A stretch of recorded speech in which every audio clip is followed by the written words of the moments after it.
Parfois, notre esprit ne s'arrête jamais, n'est-ce pas? Comme s'il avait son propre moteur toujours allumé. Nous nous réveillons en pensant, nous marchons en pensant, nous mangeons en pensant, et même lorsque nous essayons de nous reposer, nous continuons à penser. Nous tournons tout dans notre tête. Nous cherchons des réponses dans chaque recoin de notre logique.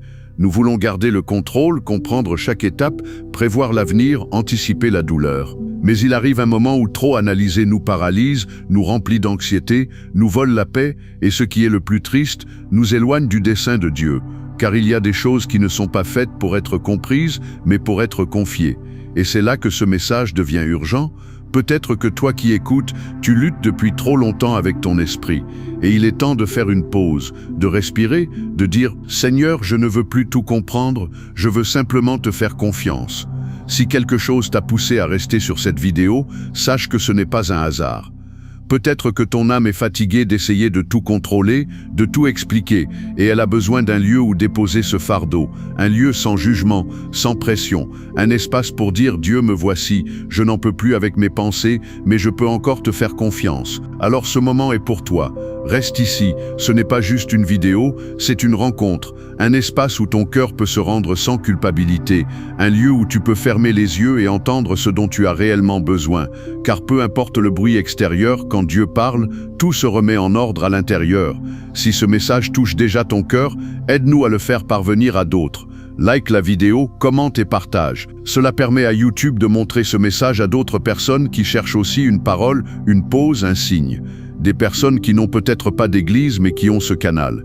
Et toi, tu peux être l'instrument que Dieu utilise pour les atteindre. Avec un seul clic, tu peux faire quelque chose de grand pour quelqu'un d'autre. Abonne-toi à la chaîne et active la cloche de notification afin de continuer à recevoir chaque message que Dieu a pour toi au bon moment. Tu ne sais jamais combien de vies peuvent être touchées par une seule parole et tu peux en faire partie. Et pour que ce message s'enracine dans ton esprit, écris dans les commentaires « Je fais confiance à Dieu ».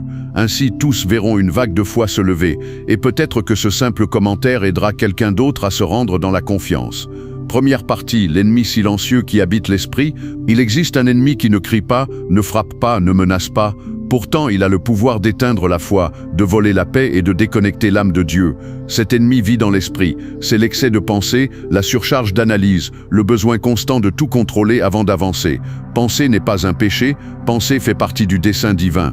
Le problème commence lorsque nous pensons plus que nous ne faisons confiance, lorsque nous analysons plus que nous ne prions, lorsque nous voulons tout comprendre avant d'obéir. La foi n'est pas une émotion agréable. C'est une décision ferme de l'âme qui dit « Même si je ne comprends pas, j'avance. Même si j'ai peur, je continue. Même si je ne vois pas la solution, je me repose. » Et cela va à l'encontre de ce que le monde nous a appris. Le monde nous dit « Planifie, contrôle, sécurise-toi. » La parole, elle, nous dit « Fais confiance. » Proverbe 3, versets 5 et 6. Confie-toi en l'Éternel de tout ton cœur et ne t'appuie pas sur ta propre intelligence. Reconnais-le dans toutes tes voies et il aplanira tes sentiers. Ne t'appuie pas sur ta propre intelligence, car il y aura des moments où ton savoir ne suffira pas, des situations où Dieu te demandera d'avancer sans explication, seulement avec une direction.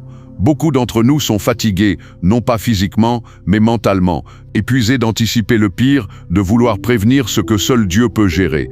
Et l'ennemi le sait, s'il remplit ton esprit de pensée, il t'éloigne de la voix de Dieu, car Dieu ne crie pas dans le bruit, Dieu murmure dans le silence. Jésus a dit en Matthieu 6, 34, « Ne vous inquiétez pas du lendemain, à chaque jour suffit sa peine. Arrête de vivre dans un futur qui n'existe pas encore. Dieu est déjà là-bas, à l'œuvre. Si tu passes ta journée à penser au demain, tu perdras la provision d'aujourd'hui. Il y a des chemins qui ne s'ouvrent qu'après le pas, et des réponses qui arrivent seulement lorsque tu lâches les questions. Deuxième partie, la confiance qui se construit au cœur de l'incertitude. La confiance ne se reçoit pas du jour au lendemain, elle se construit. Et sais-tu où elle se construit réellement? Pas dans les jours faciles, pas quand tout va bien, pas quand les portes s'ouvrent sans effort. La véritable confiance se forge dans l'obscurité, quand tu ne comprends pas, quand tu te sens seul, quand Dieu semble silencieux. C'est précisément là que tu dois prendre une décision courageuse, lâcher le besoin de comprendre et t'accrocher à la foi.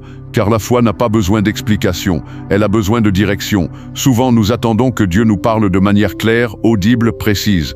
Mais la plupart du temps, Dieu agit dans l'invisible. Et cela nous dérange parce que nous voulons des preuves alors que Dieu cherche l'obéissance. Isaïe 55, verset 9 dit « Autant les cieux sont élevés au-dessus de la terre, autant mes voix sont élevées au-dessus de vos voix, et mes pensées au-dessus de vos pensées. » Cela signifie que tu ne pourras jamais calculer exactement ce que Dieu est en train de faire. Et c'est une bonne nouvelle.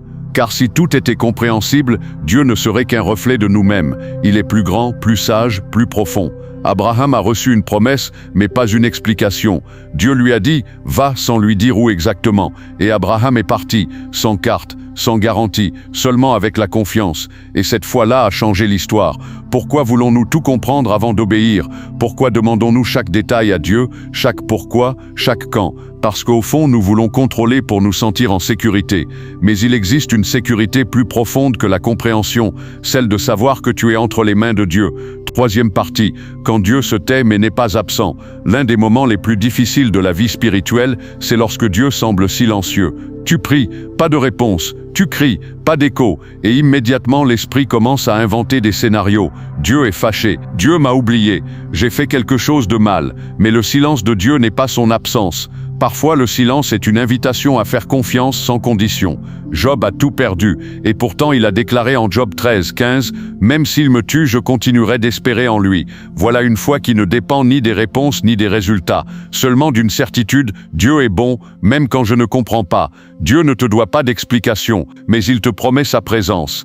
Jésus lui-même a connu ce silence sur la croix, et pourtant il a continué à faire confiance. Quand Dieu se tait, ne fuis pas, reste, demeure, car il y a des miracles qui ne naissent que dans la persévérance silencieuse. Quatrième partie, lâcher le contrôle mental, c'est laisser Dieu agir. Penser excessivement n'est pas toujours de la sagesse, souvent c'est de la peur déguisée. Nous pensons trop pour éviter la douleur, pour prévenir l'échec, pour ne pas perdre le contrôle. Mais contrôler, c'est souvent dire à Dieu « je ne te fais pas entièrement confiance ». Psaume 46, 10 dit « Arrêtez, et sachez que je suis Dieu ». S'arrêter, se calmer, se taire intérieurement, c'est dans ce silence que Dieu reprend sa place. Quand tu lâches, Dieu agit. Quand tu cesses de forcer, le ciel commence à bouger. Il y a des combats qui se gagnent quand tu arrêtes de lutter. Des réponses qui arrivent quand tu te tais. Dieu ne travaille pas avec l'anxiété, il agit par la foi. Philippiens 4, 6, 7. Ne vous inquiétez de rien, et la paix de Dieu qui surpasse toute intelligence gardera vos cœurs et vos pensées. La paix ne vient pas quand tu comprends tout, elle vient quand tu pries, que tu lâches et que tu fais confiance. Cinquième partie, les décisions de la foi apportent la paix. Toutes les décisions logiques ne sont pas spirituelles, et toutes les décisions spirituelles ne sont pas logiques. La paix est le signe, pas la logique. Quand Dieu est dans une décision, même si tout est flou, ton âme est en repos. Quand Dieu n'y est pas, même si tout semble parfait, ton cœur est agité. Isaïe 30, 21 dit « Voici le chemin, marchez-y. Mais pour entendre cette voix, tu dois faire taire le bruit intérieur. Les décisions de la foi peuvent défier ta logique, mais elles n'enlèveront jamais ta paix. » Sixième partie, la confiance se forme dans le quotidien. La confiance n'est pas réservée aux grandes crises. Elle se forme dans les petites décisions. Quand tu pries avant de commencer ta journée, quand tu pardonnes sans qu'on te le demande, quand tu remets tes inquiétudes à Dieu, quand tu continues à avancer sans voir de résultats immédiats. Luc 16, 10. Celui qui est fidèle dans les petites choses l'est aussi dans les grandes. La foi est un muscle, elle se renforce par la pratique quotidienne.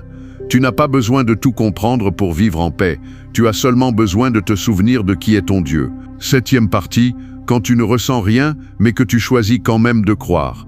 Il y a des saisons sèches, sans émotion, sans sensation, et ce n'est pas un échec, c'est une maturation. La foi qui dépend des émotions est fragile. Dieu veut une foi enracinée dans la conviction. Même si je ne ressens rien, je continue. C'est cette foi-là qui glorifie Dieu. Huitième partie, Dieu honore ceux qui lui font confiance sans comprendre. Chaque acte de foi silencieux est vu par Dieu. Chaque larme, chaque décision de rester fidèle. Hébreux 6. Sans la foi, il est impossible de plaire à Dieu. Dieu récompense ceux qui lui font confiance. Peut-être pas immédiatement, mais certainement. Neuvième partie, celui qui fait confiance se repose. Faire confiance, ce n'est pas parler, c'est se reposer.